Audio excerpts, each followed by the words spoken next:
थोड़ा सा हम डिस्कशन कर लेते हैं स्वर विज्ञान और ब्रीदिंग प्रोसेस के उसमें, है ना? तो जो स्वर विज्ञान होता है तो उसके अकॉर्डिंग हमारी जो दाईं और बाईं नासिका है इसको हम दायां स्वर और बायां स्वर कहते हैं। ठीक है? और ये जो स्वर होते हैं ये हमारे चूंकि ब्रेन में 2 हेमिस्फीयर होते हैं, लेफ्ट हेमिस्फीयर और राइट हेमिस्फीयर। जब हमने ब्रेन को पढ़ा था तब इस चीज को भी हमने पढ़ा था, है ना?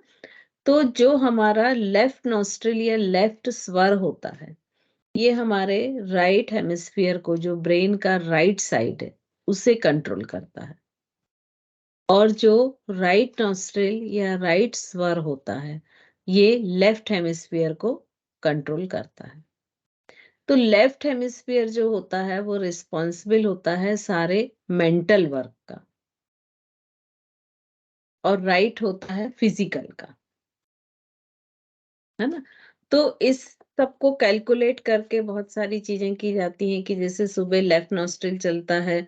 सॉरी, मैं शायद उल्टा बोल गई हूँ यहाँ पर। जो लेफ्ट नॉस्ट्रिल होता है वो मेंटल एक्टिविटीज के लिए होता है, और जो राइट नॉस्ट्रिल होता है, स्वर होता है, वो फिजिकल के लिए होता है। तो जब भी पहले जैसे जो हम अपने पुराने जमाने में जाए ना, जब खेत में काम करते थे, तो उनकी लाइफ स्टाइल क्या थी कि सुबह पहले सो के उठे, पूजा पाठ की, फिर उसके बाद अपना खेत पे गए। तो खेत में कड़ा हार्ड वर्क होता था, फिजिकल वर्क। तो उस समय की क्या थी लाइफ स्टाइल, उसके हिसाब से जब सुबह सो के उठते हैं तो लेफ्ट नॉस्ट्रिल एक्टिवेट होता है। लेफ्ट नॉस्ट्रिल एक्टिवेट होने से राइट हेमिस्फीयर हमारा एक्टिवेट होता है, और वो समय सबसे अच्छा माना जाता है किसी भी तरह के मेंटल वर्क के लिए। ऐसा माना जाता है कि हमारी जो मेंटल एनर्जी होती है वो उस समय हाईएस्ट होती है। तो इसीलिए वो समय रिजर्व रखा जाता है या तो पढ़ाई के लिए, कि अगर आपको किसी चीज का ज्ञान करना है, आप देखिए अगर कोई बहुत अच्छा सिंगर है तो वो रियाज सुबह के समय करेगा। और हमारे पेरेंट्स या बड़े बुजुर्ग या हम भी अपने बच्चों से कहते हैं कि सुबह के समय पढ़ो, अच्छा याद होगा, अच्छे से आप लर्न कर पाएंगे। तो चूंकि उस समय हमारा लेफ्ट नॉस्ट्रिल एक्टिवेट होता है तो इसलिए वो समय सबसे अच्छा माना जाता है। मेंटल एनर्जी उस समय हाईएस्ट पॉइंट पर रहती है, तो मेंटल वर्क के लिए। और जैसे जैसे सूर्य ऊपर चढ़ता है, सनलाइट ज्यादा होती है, तेज होने लगती है, वैसे वैसे हमारा राइट नॉस्ट्रिल एक्टिवेट होने लगता है। और जब राइट नॉस्ट्रिल एक्टिवेट होता है तो उस समय हमारी फिजिकल एनर्जी हाईएस्ट पोजीशन पर रहती है। तो उस समय जो भी फिजिकली हार्ड वर्क होते हैं, जो हमको शारीरिक रूप से श्रम करना है, उसके लिए वो बहुत अच्छा समय होता है। तो पहले दोपहर का ही समय होता था जब व्यक्ति खेतों में काम करता था, लंबे समय तक हार्ड वर्क करता था। और फिर शाम के समय अगेन लेफ्ट नॉस्ट्रिल या लेफ्ट स्वर एक्टिवेट हो जाता है। तो वो समय संध्या वंदन, आरती, इन सब का समय होता है या रेस्ट का समय होता है। तो इस तरह से एक ये स्वर विज्ञान की क्लॉक होती है, हमारी बायो क्लॉक जो चलती है। इसके अलावा भी स्वर विज्ञान बहुत सारी चीजों पे, जैसे जब आपको भोजन करना है तो ऐसा माना जाता है कि यदि आपका राइट नॉस्ट्रिल एक्टिवेट है तो आप जो खाना खाएंगे उसका डाइजेशन बहुत अच्छे से होगा, क्योंकि आपकी फिजिकल एनर्जी उस समय एक्टिवेट है। इसीलिए रात को खाना खाने के अवॉइड करने का एक कारण ये भी है, क्योंकि उस समय हमारी फिजिकल एनर्जी लो हो जाती है। और जब फिजिकल एनर्जी लो होती है तो जो जो भी खाना हम खाते हैं, जठराग्नि भी कम हो जाएगी, तो जो खाना भी हम खाएंगे वो ठीक तरह से डाइजेस्ट नहीं होगा। तो इसको इनडायरेक्ट रूप में समझाने के लिए जनरल ये कहा जाता है कि जैसे जैसे सूर्य का प्रकाश कम होता है, ह्यूमंस की जठराग्नि धीमी होती जाती है, और इसलिए वो जो भी खाना खाता है वो प्रॉपर डाइजेस्ट नहीं हो पाता है। फिर बहुत सारी चीजें स्वर विज्ञान को देख के की जाती हैं। जैसे कई बार आपने सुना होगा, बहुत अभी तो शायद नहीं सुनने में आता है, कि लोग जब घर के बाहर निकलते थे तो स्वर देखते थे कि कौन सा स्वर चल रहा है। जैसे मान लीजिए राइट चल रहा है तो राइट पैर आगे बढ़ा के और बाहर काम पे निकलेंगे। तो ऐसा मानेंगे कि सक्सेस ज्यादा मिलती है। तो इस तरह से ये बहुत बड़ा एक विज्ञान है जिसको हम डिटेल में पढ़ेंगे आगे जाके। तो ये पूरा लेकिन रिलेटेड है किससे? हमारी ब्रीदिंग से। और प्रेजेंट में ऐसा बोला जाता है कि हर लगभग 40 मिनट के बाद हमारे ब्रीदिंग का पैटर्न जो है बदल जाता है। तो जो 3 नाड़ियां ह्यूमन बॉडी में,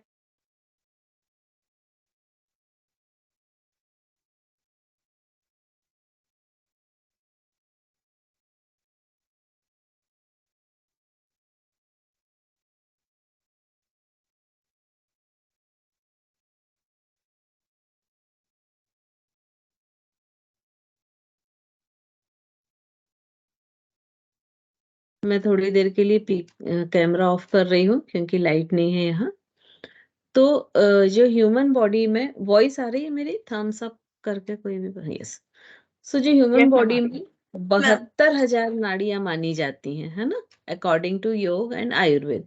और ये सारी नाड़ियां का ज्वाइंट पॉइंट कहाँ होता है? नेवल, नाभि के स्थान पर। अब ये 72,000 नाड़ियां जो होती हैं ये पूरे शरीर में फैली होती हैं और इन सब से एनर्जी का फ्लो होता है। तो इनमें 3 नाड़ियां प्रमुख मानी जाती हैं, ईड़ा, पिंगुला और सुषुम्ना। तो जो ईड़ा होती है वो लेफ्ट नॉस्ट्रिल होती है या बायां स्वर होती है। जो पिंगुला होती है वो राइट नॉस्ट्रिल होती है या दाहिना स्वर होती है। और जब दोनों नॉस्ट्रिल एक साथ चले, ऐसा पूरे 24 घंटे में कुछ सेकंड के लिए ही हो पाता है कि दोनों नॉस्ट्रिल एक साथ चले। मोस्टली कोई एक ही चलता है। तो उस समय ऐसा माना जाता है कि जो सुषुम्ना नाड़ी है, ये सुषुम्ना नाड़ी एक्टिवेट है।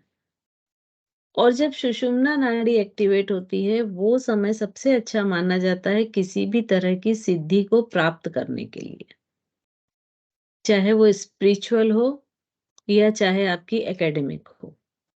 तो किसी भी तरह की जो सिद्धि आपको प्राप्त करना है वो उसके लिए सबसे अच्छा समय माना जाता है। तो पुराने लोग तो ये बोलते थे कि जब भी सुषुम्ना नाड़ी चल रही है तो 100 काम छोड़ के आप पूजा पाठ में बैठ जाइए, क्योंकि उस समय आपको मंत्र सिद्धि या जो भी आप सिद्धि चाहेंगे वो बहुत जल्दी होगी। और जो हम चक्र पढ़ रहे थे, तो एक्चुअली ये जो सुषुम्ना नाड़ी है और ईड़ा पिंगला है, ये कैसी होती हैं कि जैसे आप ऐसा मान के चलिए कि एक स्ट्रेट लाइन है जो आपका स्पाइनल कार्ड है, ठीक है। अब स्पाइनल कार्ड के सेंटर से पूरी सुषुम्ना नाड़ी स्ट्रेट है और जो ईड़ा पिंगला है वो स्पाइरल जा रही है, ठीक है। इसका पिक्चर आप जब देखेंगे तो समझ में आ जाएगा। तो ये जो सुषुम्ना नाड़ी होती है ये स्पाइन के अंदर ही मानी जाती है और इसको भी और सूक्ष्म किया है।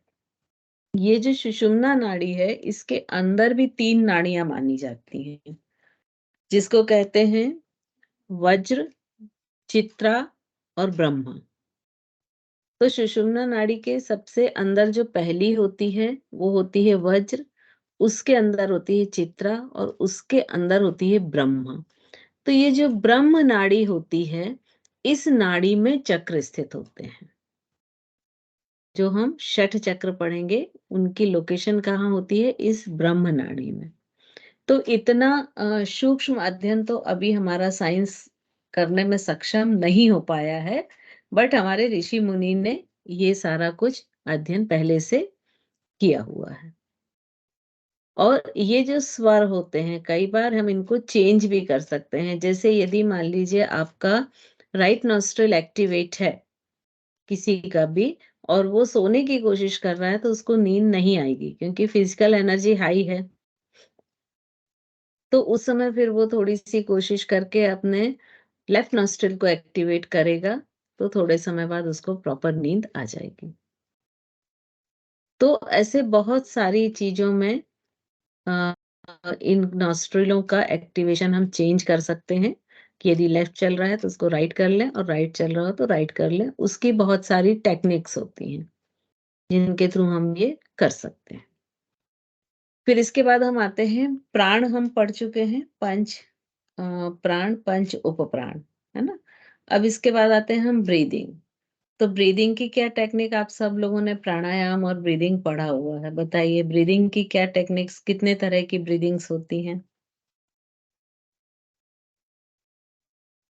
Ma'am thoracic, hmm abdominal, hmm and yogic yogic breathing. Clavicular. Clavicular, हाँ। 3 तरह की ब्रीदिंग होती हैं, थोरेसिक, एब्डोमिनल और क्लेविकुलर। और इन तीनों को मिला के जो बनती है उसको हम कहते हैं योगिक ब्रीदिंग, है ना। मतलब योगिक ब्रीदिंग में हम ये तीनों तरह की ब्रीदिंग्स को यूज करते हैं। तो ये 3 ब्रीदिंग कौन कौन सी है ये तो आपको पता चल गया। अब इसमें हम देखें एब्डोमिनल ब्रीदिंग क्या है। क्या होगी एब्डोमिनल ब्रीदिंग? मैम पूरा स्टमक पर एब्डोमेन तक सांस लेना है, उसमें जैसे डायफ्राम अपना थोड़ा सा डाउन होती है ना, जो हमारी मसल होती है, तो उससे हमारे जो स्टमक एरिया है वो थोड़ा सा आगे की हो जाता है एब्डोमेन। हाँ जैसे छोटा एक्चुअली बच्चा होता है ना, वो सोता है तो हमेशा उसके पेट आगे पीछे होता हुआ दिखता है। एग्जैक्टली बिल्कुल सही बोला आपने कि जो एब्डोमिनल ब्रीदिंग होती है इसमें नेवल का मूवमेंट होता है, जो नेवल पोर्शन होता है और उसके आसपास के मसल्स होते हैं, है ना, उसमें मूवमेंट होता है। तो वो नेवल पोर्शन कैसा ऊपर उठता है तो पूरा पेट फूलता हुआ नजर आता है, और जब हम एक्सेल करते हैं तो नेवल अंदर जाता है तो पूरा पेट पिचकता हुआ महसूस होता है। ज्यादातर छोटे बच्चों में ये ब्रीदिंग देखी जाती है। तो इसको बोलते एब्डोमिनल ब्रीदिंग है, लेकिन एग्जैक्ट इसमें होता क्या है कि जब हमने डीप इनहेल किया तो जो डायफ्राम है वो पेट की साइड साइड जाता है, जिससे एब्डोमिनल मसल्स ऊपर आते हैं। एक्चुअल वहां तक हवा जाती नहीं है ना, लेकिन मसल्स चूंकि सब आपस में कोरिलेट हैं, तो जब डायफ्राम पेट की साइड खींचेगा तो पेट ऊपर जाएगा, और जब डायफ्राम गले की तरफ आएगा एक्सेल करने में तो पेट अंदर की तरफ आएगा, है ना। तो ये एब्डोमिनल ब्रीदिंग कहलाती है। फिर सेकंड प्राची जी बताएंगी, second thoracic breathing. Thoracic breathing को चेस्ट ब्रीदिंग भी बोलते हैं। जब हम इसे इनहेल करते हैं तो हमारे जो चेस्ट के जो रिब्स हैं वो थोड़े बाहर की तरफ फूलते हैं और फिर कंप्रेस होते हैं। वापस वेरी गुड, वेरी गुड, है ना। So thoracic breathing, lungs breathing, chest breathing, diaphragm breathing, ये सब एक ही चीज का नाम है ना। फाइनली कि हम चेस्ट पोर्शन से ब्रीदिंग करते हैं। तो अब जब चेस्ट पोर्शन से ब्रीदिंग करते हैं तो जो रिब्स केज होता है जिसके अंदर हार्ट होता है, वो रिब्स के साइड में एक्सपांड होते हैं, और फिर जब एक्सेल करते हैं तो कॉन्ट्रैक्ट होते हैं। सामने की तरफ नहीं बढ़ते, जैसे पेट क्या हो रहा था, सामने की तरफ फूल रहा था और पचक रहा था, लेकिन रिब्स हमेशा साइड में ऐसे फैलते हैं और साइड से ही वापस आते हैं। तो ये हो जाती है, इस समय हम क्या कर रहे होते हैं, लंग्स ब्रीदिंग कर रहे होते हैं। ठीक है, तो ये हो गई सेकंड टाइप ऑफ ब्रीदिंग जिसको हम थोरेसिक, लंग्स, चेस्ट या डायफ्राम ब्रीदिंग कहते हैं, है ना। अब इसके बाद लास्ट होती है क्लेविकुलर। ये कौन, मोनिका जी आप बताएंगे? मैम क्लेविकुलर ब्रीदिंग में हम अपनी सांस को गले तक लेकर और यहीं रोक लेते हैं यस, है ना। और यहीं एक्सहेल करते हैं। Good, very good. यानी क्लेविकुलर ब्रीदिंग क्या हुई कि जब थोरेसिक हमने ब्रीदिंग की तो लंग्स तक तो फुल हो गया, लेकिन ये जो ऊपर का विंड पाइप बचा उसको भी फिल कर लेना या उसकी एयर को बाहर कर देना, तो ये हो गई क्लेविकुलर ब्रीदिंग। तो जब हम यौगिक ब्रीदिंग करते हैं तो यौगिक ब्रीदिंग में हम इन तीनों टाइप की ब्रीदिंग को एक साथ करते हैं, है ना। अब जैसे इन ब्रीदिंग को समझने के लिए क्या है, कपालभाति जैसे एक एग्जाम्पल लेते हैं। तो कपालभाति में सिर्फ नेवल पोर्शन मूव होता है, जो हमारे एब्स मसल्स या कोर मसल होते हैं उनमें मूवमेंट होता है। बाकी जो लंग्स, रिब्स, शोल्डर, ये कुछ भी चीज मूवमेंट नहीं होती है। तो कपालभाति हम किस ब्रीदिंग के साथ करते हैं, एब्डोमिनल ब्रीदिंग के साथ, है ना। वही मान लीजिए जब हम भस्त्रिका प्राणायाम करते हैं तो भस्त्रिका प्राणायाम में क्या करते हैं, हम लंग्स ब्रीदिंग करते हैं, हमारे रिब्स फैलते और सिकुड़ते हैं। उसमें नेवल में थोड़ा बहुत मूवमेंट हो सकता है, बट टारगेट एरिया क्या होता है, रिब्स और लंग्स, है ना। तो जब आप ये ब्रीदिंग का डिफरेंस समझेंगे तभी आप प्राणायाम में किस तरह की ब्रीदिंग यूज करना है वो आप समझेंगे। और जब हम यौगिक ब्रीदिंग की बात करते हैं तो मोस्टली उसमें क्या होता क्या है कि जब हम एयर इन करते हैं तो ड्यूरिंग एयर इन क्या होता है कि सबसे पहले हम नेवल को मैक्सिमम बाहर लेके जाते हैं, मतलब एब्डोमिनल ब्रीदिंग करते हैं। नेवल जब मैक्सिमम बाहर हो गया तो हम अपने रिब्स को एक्सपांड करते हैं, फैलाते हैं। और जब रिब्स भी मैक्सिमम एक्सपांड हो गए तब और एयर लेते हैं कि हमारा जो गले का विंड पाइप है वो भी पूरी तरह से फिल हो जाए, ये इनहेल। और जब एक्सेल करते हैं तो जस्ट इसके अपोजिट करते हैं, कैसे कि सबसे पहले हमारे चेस्ट और हमारी नेवल दोनों में मूवमेंट नहीं होगा, सिर्फ हम एक्सेल कर रहे हैं, तो वो कौन सी एयर बाहर आ रही है, हमारे गले वाले हिस्से की।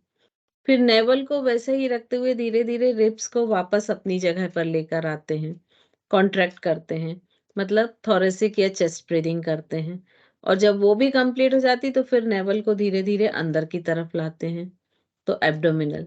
तो ये जो ब्रीदिंग होती है इसको हम कहते हैं यौगिक ब्रीदिंग, ठीक है। और ये हम कब यूज करते हैं, मोस्टली जब हम कुछ चेंट करते हैं, जैसे ओम चेंटिंग हम करते हैं तो ओम चेंटिंग में यौगिक ब्रीदिंग यूज करते हैं। या जब हम बोलते हैं कि धीमी गहरी लंबी सांस लो, डीप ब्रीदिंग जब हम शब्द यूज करते हैं तब प्रायः यौगिक ब्रीदिंग के बारे में ही बात करते हैं। और अगर यौगिक ब्रीदिंग में आपका मसल्स कंट्रोल आ गया कि आप जैसे आप एक्सेल कर रहे हैं तो लंग्स और नेवल मूव भी नहीं हो रहा है लेकिन एक्सेल कर रहे हैं, फिर नेवल मूव नहीं हो रहा है, रिब्स जो है वापस अपनी जगह जा रहे हैं और फिर सिर्फ नेवल। तो जब आपका ये कंट्रोल आ जाता है मसल्स पे, क्योंकि एकदम स्टार्टिंग में नहीं आएगा, कोशिश करनी पड़ेगी, लेकिन जब आ जाता है तो आपका जो चेंट होता है उसका टाइम ड्यूरेशन बहुत बढ़ जाता है। जनरल जो आप चेंट करते हैं और यौगिक ब्रीदिंग के साथ चेंट करते हैं तो दोनों के टाइम ड्यूरेशन में बहुत अधिक फर्क आता है। तो आप लोग एक आध बार ये ट्राई करके देखिएगा। आप लोग को हो सकता है यौगिक ब्रीदिंग बहुत अच्छे से कंट्रोल में आती हो, लेकिन फिर भी एक बार नॉर्मल ब्रीदिंग के साथ चेंट करिएगा और एक बार यौगिक ब्रीदिंग के साथ, तब आपको समझ में आएगा कि हाँ, इससे चेंट की टाइम ड्यूरेशन जो है वो कितनी बढ़ जाती है। अब इसके बाद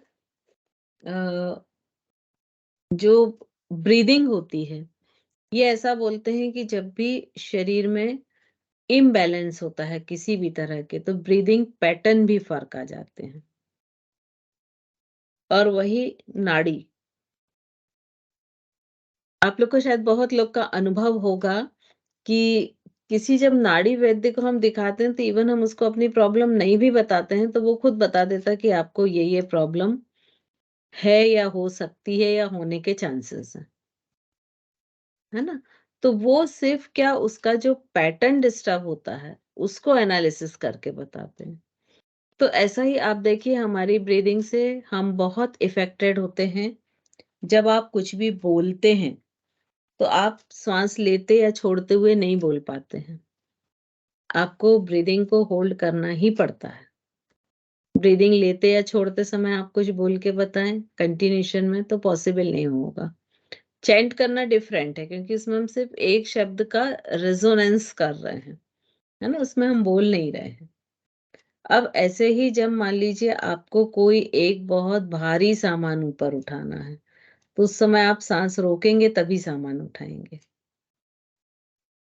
याद कीजिए कभी आपने कोई भारी सामान उठाया होगा, इवन अगर मान लीजिए गैस पर कोई एक भारी बर्तन रखा है, सपोज एक बड़ा पतीला रखा है जिसमें पानी गर्म किया है आपने, अब आपको उठाना है तो आप सांस रोकेंगे फिर उसको उठाएंगे, है ना। तो ये जो ब्रीदिंग पैटर्न होते हैं, जैसे जैसे किसी को क्रोध आएगा तो उसकी ब्रीदिंग फास्ट होती जाएगी। कोई बहुत डिप्रेशन में होगा बहुत लेथार्जिक फील करेगा, तो उसकी ब्रीदिंग जो है वो स्लो होती जाएगी, है ना।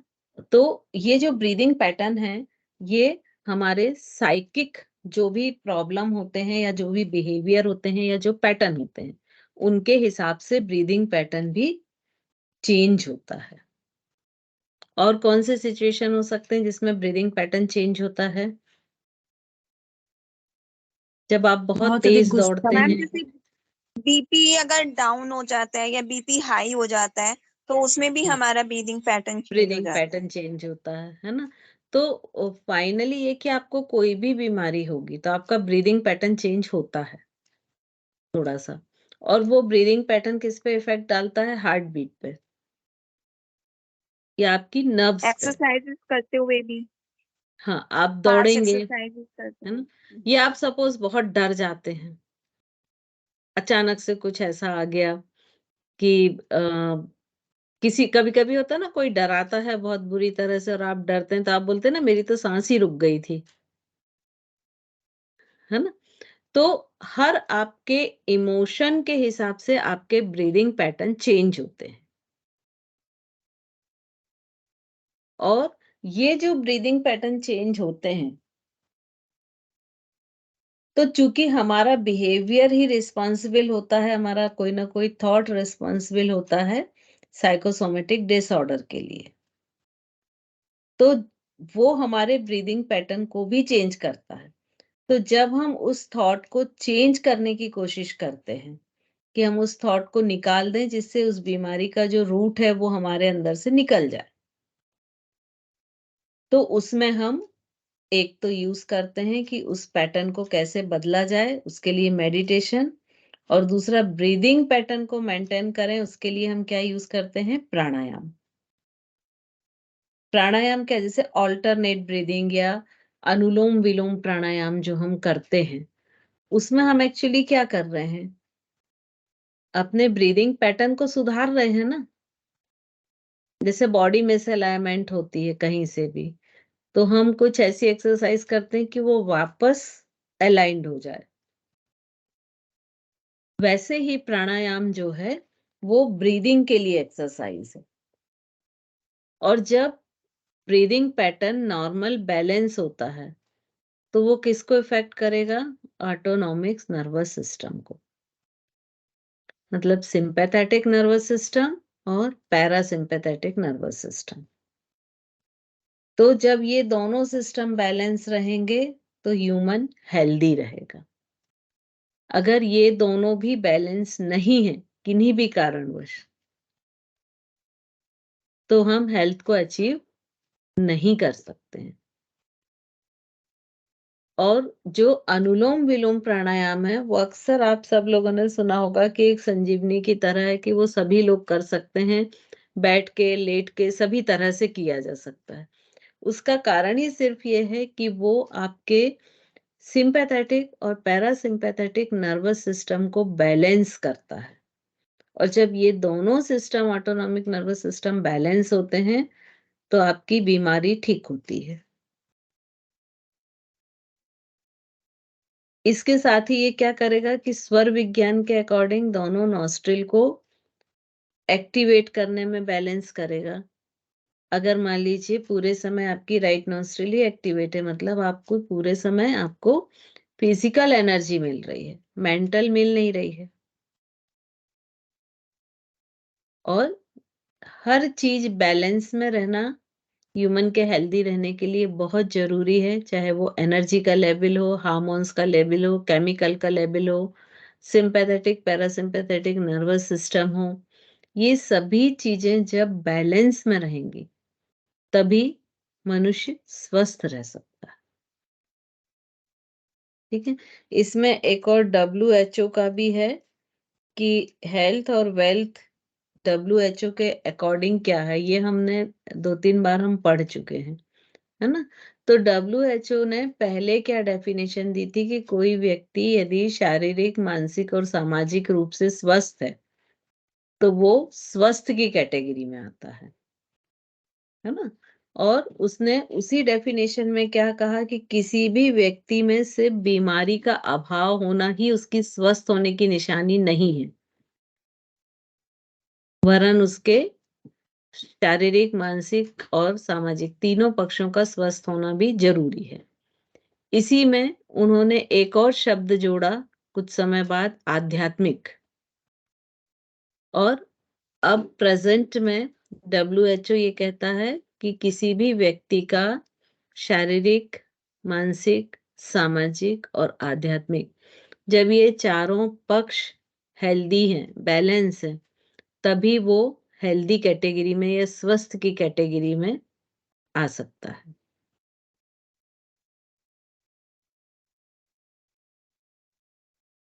और योग भी यही कहता है। आयुर्वेद की थोड़ी सी अलग है कि जो सप्त धातुएं होती हैं और त्रिदोष होते हैं, तो वो भी बैलेंस होने चाहिए। तो आयुर्वेद, WHO और योग, इन तीनों के हिसाब से आप लोग हेल्थ की डेफिनेशन निकालेंगे, नेट पे मिल जाएगी ये आराम से, ठीक है। Definition of health according to yoga, Ayurveda and WHO। और वेल्थ क्या है? हेल्थ तो हम समझ गए कि शारीरिक रूप से स्वस्थ है, तो वो हेल्थ हो गई है ना, या मानसिक रूप से। वेल्थ क्या है? हेल्थ वेल्थ इज भी वेल्थ। हम, हाँ बोले, कितनी वेल्थ होती मैम है? Health is wealth. Spiritual wealth होती है और फिजिकल हेल्थ होती है, ऐसा? नहीं, एक्चुअली हेल्थ मतलब होता है स्वास्थ्य, ठीक है, और वेल्थ मतलब होता है संपदाएं। वो कौन सी संपदाएं हैं या अचीवमेंट है कि जो हमारे पास रहें तो हम खुश रहेंगे, तो वो कौन सी होती हैं? वो भी मेन मैम 5 मानी सेटिस्फेक्शन, जाती थी।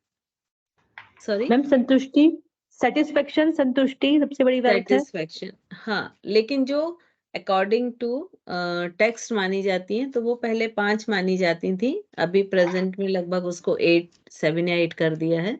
तो जो मेन 5 थी वो क्या थी? Physical wealth, intellectual wealth, financial wealth, social wealth और स्पिरिचुअल वेल्थ। तो ऐसा कहा जाता है कि ये पांचों वेल्थ जिसके पास है वो पूरी तरह से खुश और सुखी व्यक्ति है। और अभी प्रेजेंट में इसमें 3 वेल्थ और जोड़ दी हैं, एनवायरमेंटल वेल्थ, इमोशनल वेल्थ और टाइम वेल्थ।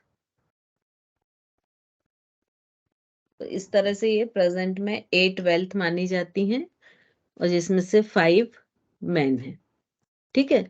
तो अब अगर हम 5 को देखें तो फिजिकल वेल्थ मतलब जो शारीरिक रूप से पूरी तरह से स्वस्थ है,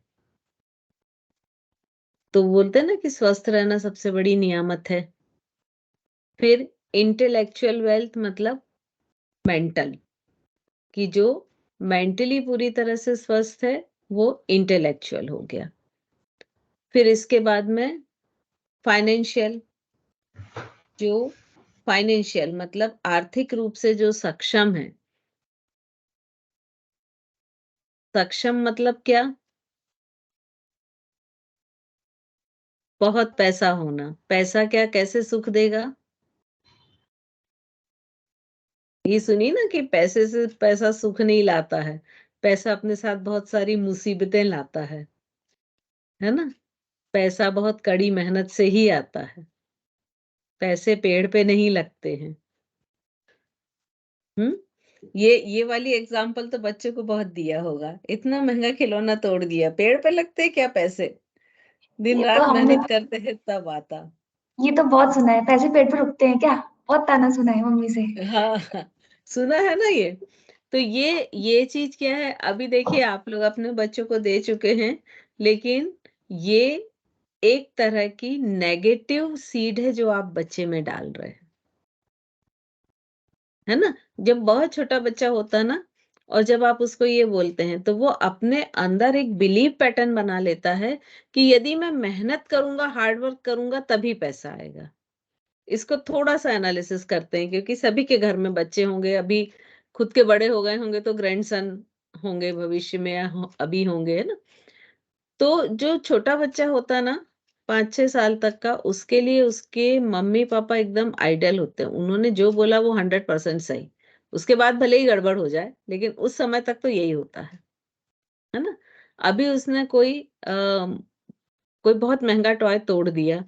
अब हमने बोला भाई पैसा बहुत मेहनत से आता है, तुम्हारे पापा दिन भर मेहनत करते हैं तब ये पैसा आता है, इसकी कदर करो। पेड़ पे नहीं लगता कि आसानी से तोड़ लें, है ना। अब आपने क्या किया कि उसके माइंड पे ये बिलीव पैटर्न बना दिए कि अगर हार्ड वर्क नहीं करो तो पैसा नहीं आता है, राइट। अब मान लीजिए उस बच्चे को सिंगिंग बहुत अच्छी लगती है, गॉड गिफ्ट है उसको, सिंगिंग बहुत अच्छा गाता है। उसने सिंगिंग के कोर्स भी कर लिए, लेकिन उससे वो अर्न नहीं कर पा रहा है। ऐसे आपको ढेर एग्जाम्पल मिल जाएंगे। सब कुछ अच्छा है लेकिन उससे अर्न नहीं कर पा रहा है, और अर्निंग करने के लिए वो किसी ऑफिस में जॉब कर रहा है या उसका अपना बिजनेस है उसमें बैठ रहा है। क्यों? क्योंकि आप यदि अपने पैशन आपका जो हो, आपकी जो हॉबी हो, वो आप 24 घंटे भी करते रहो तो आपको टाइम का पता नहीं चलेगा, आप थकेंगे नहीं। जैसे सिंगिंग जिसका पैशन हो तो वो अगर 8 घंटे ऑफिस से या दुकान से मेहनत करके आएगा और अगर वो 1 घंटे गाने गाएगा तो उसको एनर्जी मिलेगी, ना कि एनर्जी ड्रेन होगी। ठीक है। और चूंकि आपने उसके ब्रेन में ये इंड्यूस कर दिया है, बीज डाल दिया है कि बिना मेहनत के पैसा नहीं आता, तो उसको क्या लगेगा कि ये तो मैं 4 घंटे भी गा रहा हूं तो इसमें थोड़ी ना कोई मेहनत हो रही है, तो इससे पैसा नहीं आएगा। तो वो उसके हॉबी से, उसके पैशन से पैसा ना आने का कारण आपका एक जो बीज आपने बोया था उसके दिमाग में, वो हो गया।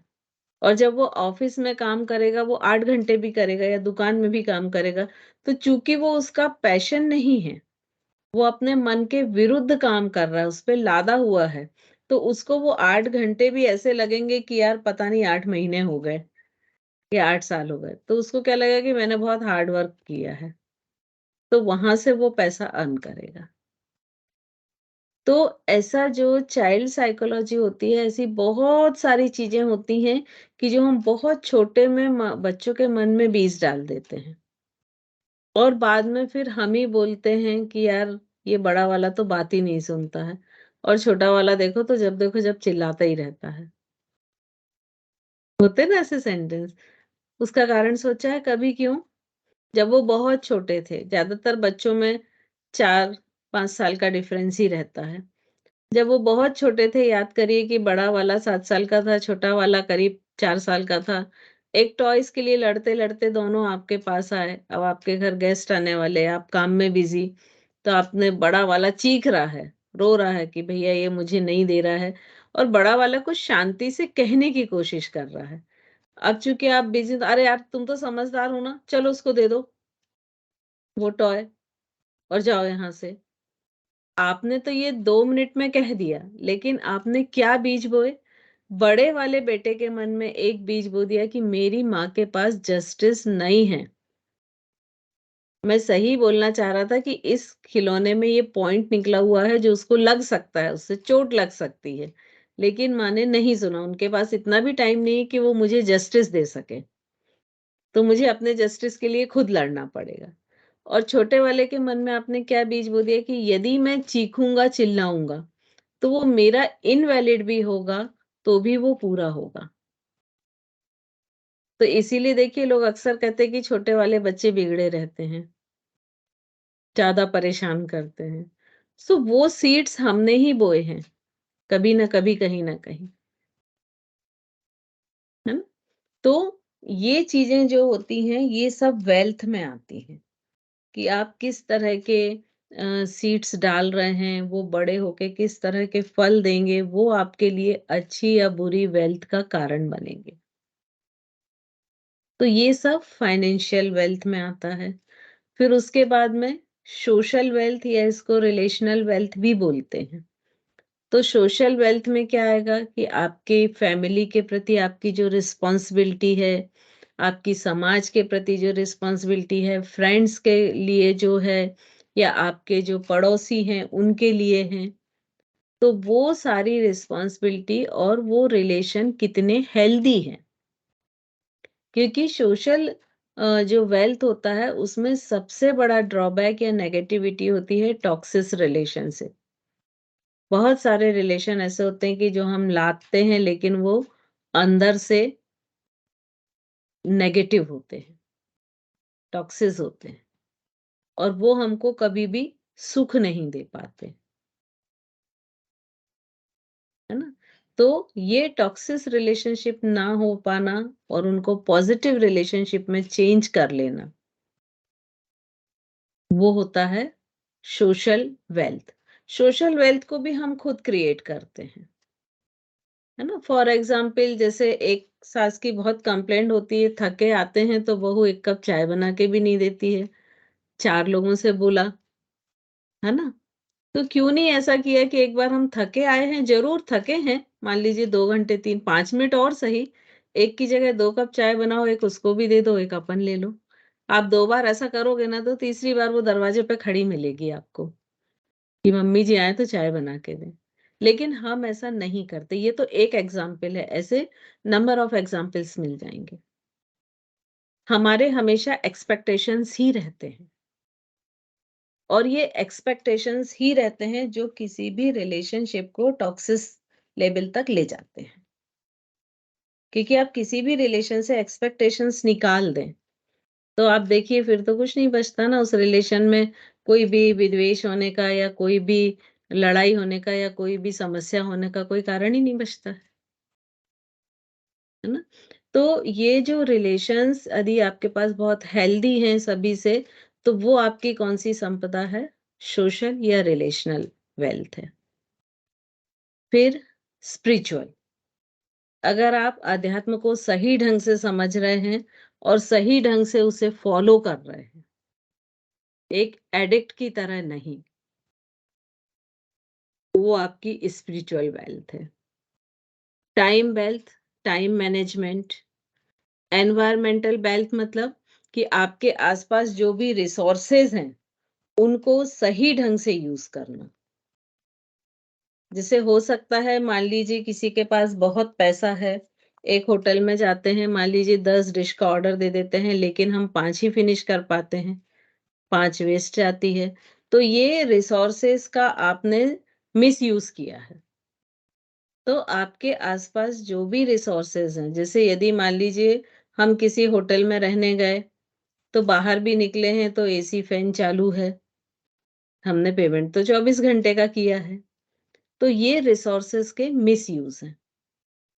तो वो रिसोर्सेज किसी का भी हो, अपना हो, दूसरे का है, कुछ भी हो, लेकिन उसको यूज करना, मिसयूज ना करना ही एनवायरमेंटल वेल्थ होती है। और इमोशनल वेल्थ मतलब अपने इमोशंस को पॉजिटिव बनाए रखना, उनमें नेगेटिव जो इमोशंस है वो नहीं आने देना, ये हो जाएगी इमोशनल वेल्थ। तो इस तरह से ये हेल्थ और वेल्थ।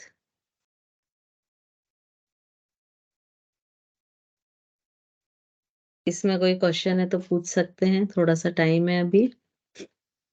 मैम मुझे पूछना था, एक जो आपने स्वर का बताया था उसमें कहते हैं कि बाईं करवट सोना चाहिए हमेशा, लेफ्ट साइड।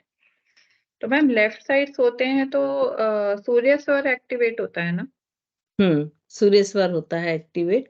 ये कुछ थोड़ी सी ना मतलब ऐसी कुछ कंट्रोवर्सी टाइप की कुछ कुछ मिलती हैं, कि जैसे लेफ्ट वो इस सेंस में बोलते हैं कि जो हमारा स्टमक होता है वो चूंकि लेफ्ट साइड ही होता है और हार्ट भी लेफ्ट होता है, तो यदि हम राइट करते हैं तो वो ऐसे हैंगिंग पोजीशन में हो जाते हैं। तो वो जो मसल्स उनको संभाल के रखते हैं, अपनी जगह पे रखते हैं, तो उन पर एक स्ट्रेचिंग लगातार बनी रहती है और वो रिलैक्स नहीं हो पाते हैं। तो इस सेंस में बोलते हैं कि लेफ्ट साइड सोना चाहिए।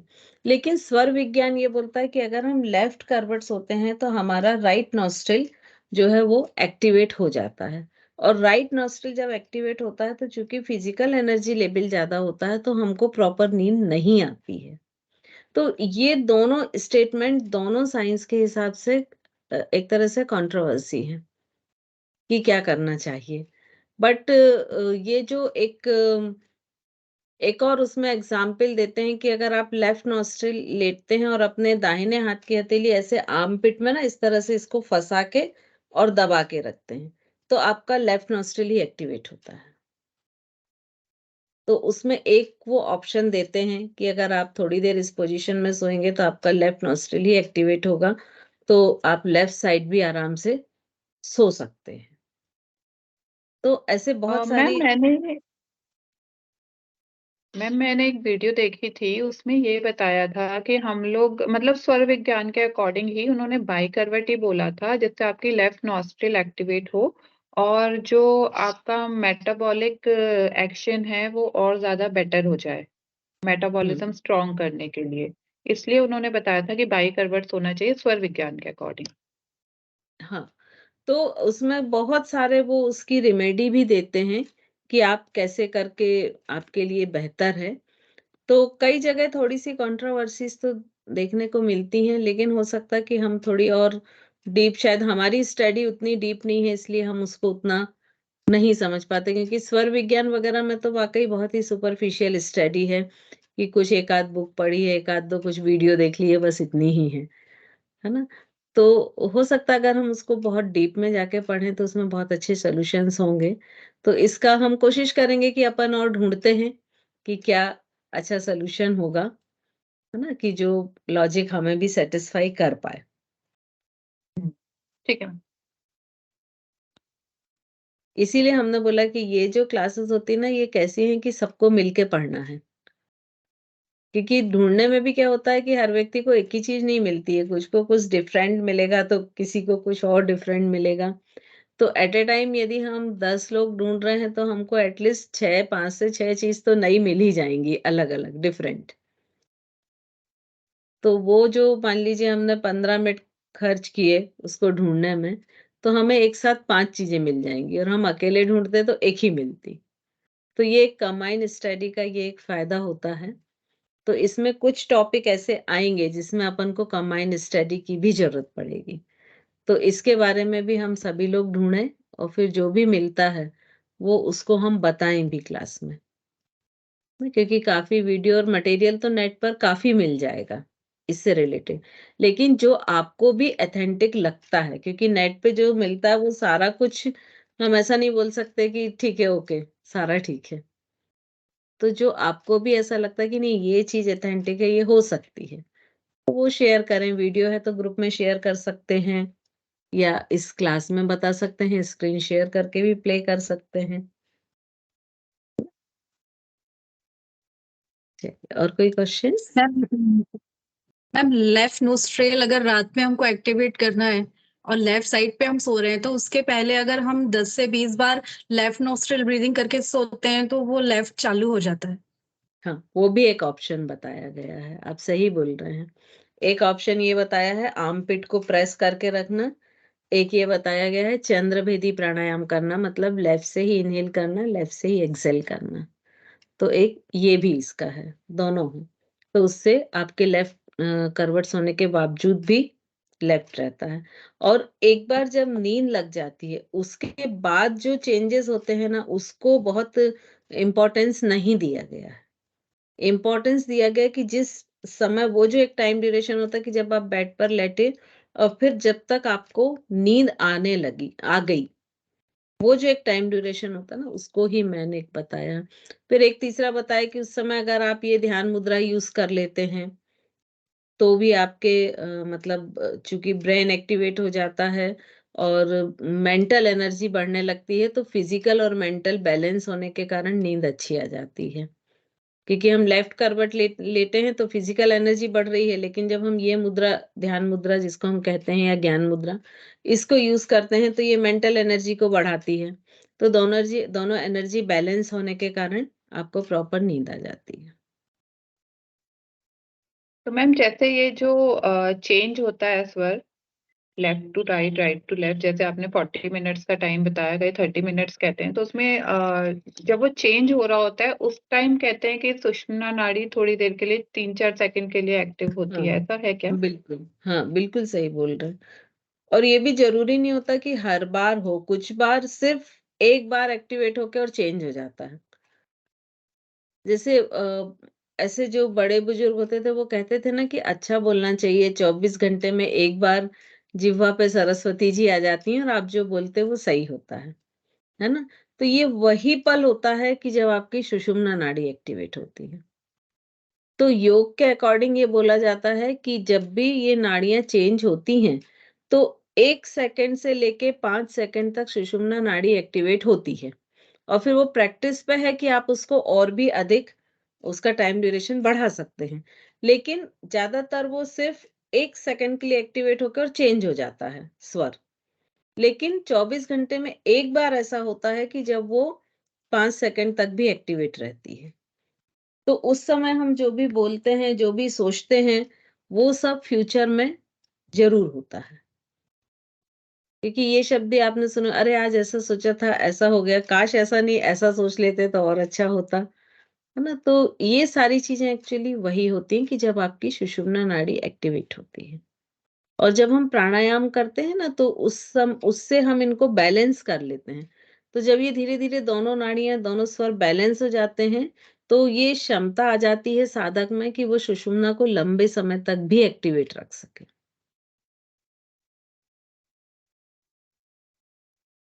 चलिए और कोई क्वेश्चन है?